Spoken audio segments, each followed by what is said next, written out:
In this video, again, I'm going to talk about a real life application that we use math modeling, particularly the concept of simultaneous linear equations. So here is a situation, just hypothetical. So there are two cellular companies.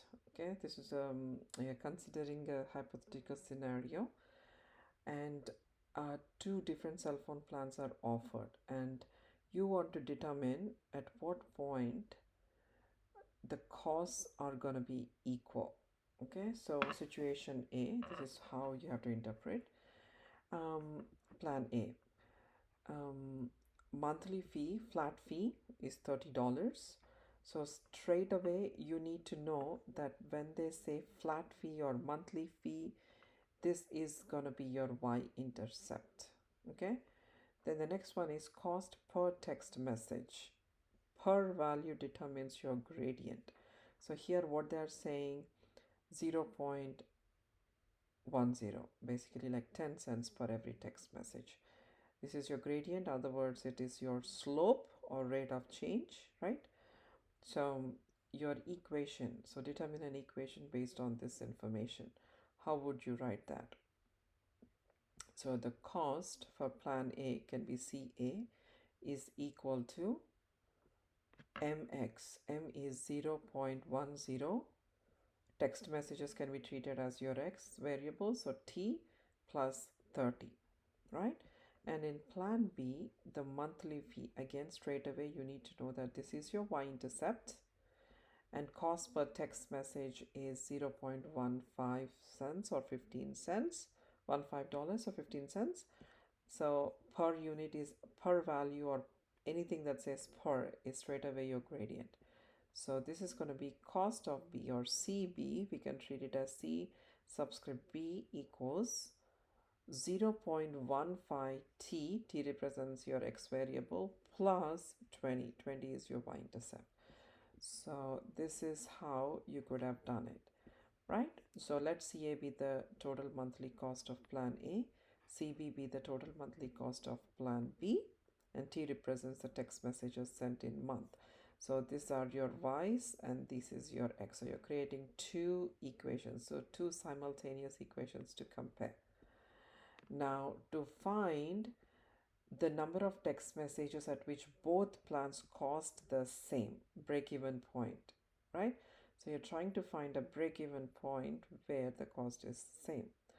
Now CA and CB should be equal to each other.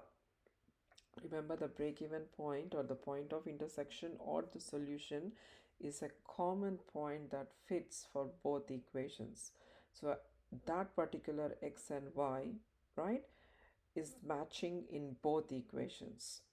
So in that way we can treat that this y and this y are equal to each other. In other words, we have treated the y as CA.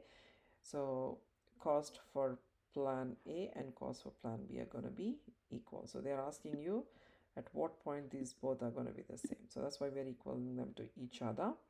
In that way you're eliminating your y.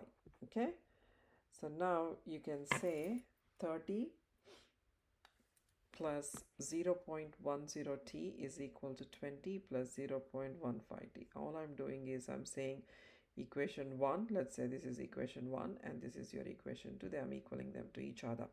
So if you know your rules for solving equations, you would have brought the letters to the left, numbers to the right, and then you would isolate your letter by itself.